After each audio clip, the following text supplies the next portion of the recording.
Material management के अंदर ये अब सेकंड वीडियो है हमारे पास, जिसके अंदर अब हम ये समझेंगे कि कितने लेवल, मेजर लेवल्स हैं प्लानिंग एंड कंट्रोल के। तो बहुत सारे लेवल्स हैं जिनमें से हमने कुछ मेजर लेवल्स को शामिल किया है, starting from strategic business plan, फिर सेकंड लेवल पर production plan, third master production schedule, फिर फोर्थ मटेरियल रिक्वायरमेंट प्लान। और जब ये प्लान बन जाता है तो जो नेक्स्ट लेवल है वो एग्जीक्यूशन का है, यानी कि purchasing and production activity control. तो शुरू के जो चार हैं वो प्लानिंग के लेवल्स हैं, और नेक्स्ट लेवल पर हम फिर बाकायदा एग्जीक्यूशन एंड कंट्रोल कर रहे होते हैं। ठीक है, तो ये कुछ मेजर लेवल्स हैं प्लानिंग एंड कंट्रोल के। अब इन सारे लेवल्स में starting from the first one to the last, इन सब में गौर करें, शुरू में हम लॉन्ग टर्म प्लान कर रहे होंगे और आगे जाकर हम जरा शॉर्ट टर्म प्लानिंग पर फोकस कर रहे होंगे। यानी कि बहुत लॉन्ग टर्म से मुराद ये कि स्ट्रेटेजिक बिजनेस प्लान की जब हम बात करेंगे तो ये बहुत दूर की प्लानिंग का नाम है। स्ट्रेटेजी का मतलब ये होता है कि लॉन्ग टर्म बिजनेस प्लान। तो स्ट्रेटेजिक बिजनेस प्लान के अंदर हम कम से कम 2 साल से दूर की प्लानिंग कर रहे होंगे। यानी कि मैं रिपीट कर रहा हूँ, बाय बुक 2 साल से दूर की प्लानिंग को स्ट्रेटेजिक बिजनेस प्लान कहते हैं। और अगर 2 साल से कम की प्लानिंग कर रहे हैं तो फिर वो स्ट्रेटेजिक प्लान नहीं है, वो प्रोडक्शन प्लान या मार्केट प्लान में शामिल हो सकता है आपका। ठीक है। अच्छा, जो जो लेवल ऊपर से नीचे जा रहा है तो हमारे पास बहुत ही जनरल प्लानिंग से बहुत ही डिटेल्ड प्लानिंग की तरफ हम मूव कर रहे होंगे। यानी कि 2 क्राइटेरियाज हैं इन सबको डिफ्रेंशिएट करने के लिए। यानी कि अगर हम strategic business plan, sales plan, master production schedule, material requirement की बात करें तो ये बहुत ही लॉन्ग टर्म प्लान से शॉर्ट टर्म प्लान पे मूव कर रहा होगा, आगे इसको हम समझेंगे। और लाइकवाइज अगर मैं बिजनेस स्ट्रेटेजिक बिजनेस प्लान की बात करूं तो उसमें इंफॉर्मेशन बहुत ही जनरल होती है, बहुत ही ज्यादा फैली भी होती है इंफॉर्मेशन आपके पास। लेकिन जब हम प्रोडक्शन प्लान पे मूव करते हैं तो इंफॉर्मेशन और डिटेल होना शुरू हो जाती है। जैसे ही हम मास्टर प्रोडक्शन स्केड्यूल पे जाएंगे, जो कि हम समझेंगे आगे, तो आपकी इंफॉर्मेशन ज्यादा स्पेसिफिक, ज्यादा डिटेल चाहिए हमें। और आगे बढ़ेंगे तो और प्रिसाइज इंफॉर्मेशन आपको चाहिए, और डिटेलिंग चाहिए इंफॉर्मेशन के अंदर। और लाइक वाइज नेक्स्ट स्टेप के अंदर और ज्यादा डिटेल, यानी कि जैसे जैसे ऊपर से नीचे हम जा रहे हैं तो आपकी इंफॉर्मेशन ज्यादा स्पेसिफिक, ज्यादा डिटेल्ड, ज्यादा कंक्रीट, ठीक है, आपको चाहिए। तो ये है लेवल्स। अब लेवल्स को थोड़ा सा और समझेंगे आगे की स्लाइड्स के अंदर। ध्यान में रखें, हर ईच लेवल के अंदर हमें ये सवालात पूछने हैं और इनको इनका आंसर करना है।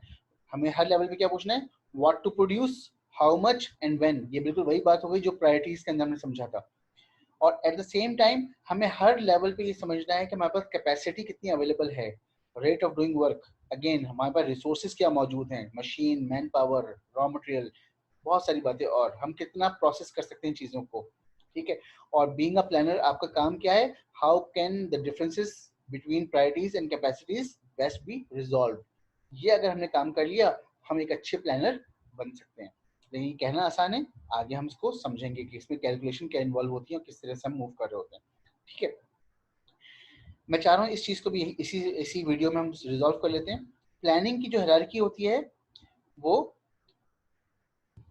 स्ट्रेटेजिक बिजनेस प्लान, उसके बाद प्रोडक्शन प्लान, उसके बाद मास्टर प्रोडक्शन स्केड्यूल, उसके बाद एमआरपी यानी कि मटेरियल रिक्वायरमेंट प्लानिंग, और उसके बाद आपके पास production activity control and purchasing. एक दफा दोबारा, सबसे पहले आप बहुत लंबी चौड़ी प्लानिंग, दूर की प्लानिंग करते हैं कि हमें इस साल या अगले 5 सालों में हम अपने आप को कहाँ देखते हैं। ये बिल्कुल वैसे ही है जैसे आपने स्ट्रेटेजिक बिजनेस प्लान बनाया होता है जिसके अंदर मिशन, विजन आपका काउंट हो रहा होता है। सेकेंड लेवल पे हमारा प्रोडक्शन प्लान बन रहा होता है, और प्रोडक्शन प्लान से मुराद इस साल हम कितना प्रोड्यूस करने वाले हैं, या 1.5 ईयर्स के अंदर, यानी नॉर्मली 1.5 साल से साल का ही प्लान होता है जिसको हम बना रहे होते हैं। हर साल का बजट बन रहा होता है, तो उसमें भी वो प्रोडक्शन प्लानिंग कर रहे होते हैं कि इस साल हम क्या करने जा रहे हैं, कितना प्रोड्यूस करेंगे। ठीक है। अच्छा, जैसे ही हम थोड़ा सा नेक्स्ट लेवल पे पहुंचे, मास्टर प्रोडक्शन स्केड्यूल, तो ये अब वीक्स और मंथ्स की बात आ रही है आपके पास। ज्यादातर वीक्स के अंदर मास्टर प्रोडक्शन स्केड्यूल बन रहा होता है।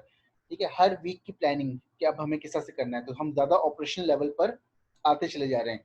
और जब प्रोडक्शन प्लान हमारे पास हो जाता है तो उसके बाद अगला लेवल क्या है, हमें कौन कौन सा मटेरियल चाहिए उस एक हफ्ते के अंदर चीजों को बनाने के लिए। तो हम देखो, ऊपर दूर की प्लानिंग, आहिस्ता आहिस्ता हम करीब की प्लानिंग करते चले जा रहे हैं, तो टाइम होराइजन आपका कम होता चला जा रहा है, टाइम स्पैन हमारा कम होता जा रहा है। एट द सेम टाइम पहले हम डिटेल करते हैं बहुत कम, और जो जो हम नीचे जा रहे हैं तो मटेरियल रिक्वायरमेंट कितना चाहिए, हमें मटेरियल कितने स्क्रूज चाहिए, कितने हमें हैंडल चाहिए अगर हम मोटरसाइकिल बना रहे हैं, ठीक है। तो एग्जैक्टली प्रिसीजन हमारी बढ़ती चली जा रही है जो जो हम नैरो डाउन कर रहे हैं अपने प्लान को। तो यहाँ से यहाँ तक हमारे पास प्लानिंग फेज है।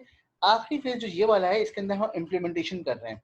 यानी कि अब या तो जब हमने डिसाइड कर लिया, प्लानिंग कंप्लीट कर ली, तो दो ही काम हो सकते हैं, या तो हम उसको मेक करेंगे या हम बाय करेंगे, या तो हम उसको प्रोड्यूस करेंगे या हम उसको परचेज करेंगे। तो अब इस पूरी एक्टिविटी को हमें कंट्रोल करना है कि जो हमने प्लान किया उसको किस तरह से एग्जीक्यूट करना है। आखिरी बात, आई थिंक ये आइंस्टाइन ने कहा था कि अगर मुझे 60 सेकंड दे दिए जाएं किसी चीज को बनाने के लिए या किसी काम को एग्जीक्यूट करने के लिए, तो मैं 50 सेकंड प्लानिंग पे लगा दूं।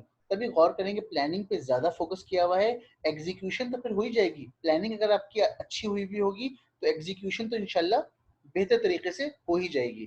तो यहाँ तक हमें समझ में आ गया कि हायरार्की क्या है किसी भी ऑपरेशंस के अंदर प्लानिंग की। ठीक है, नेक्स्ट वीडियो के अंदर हम इन सब स्टेप्स को डिटेल में समझेंगे।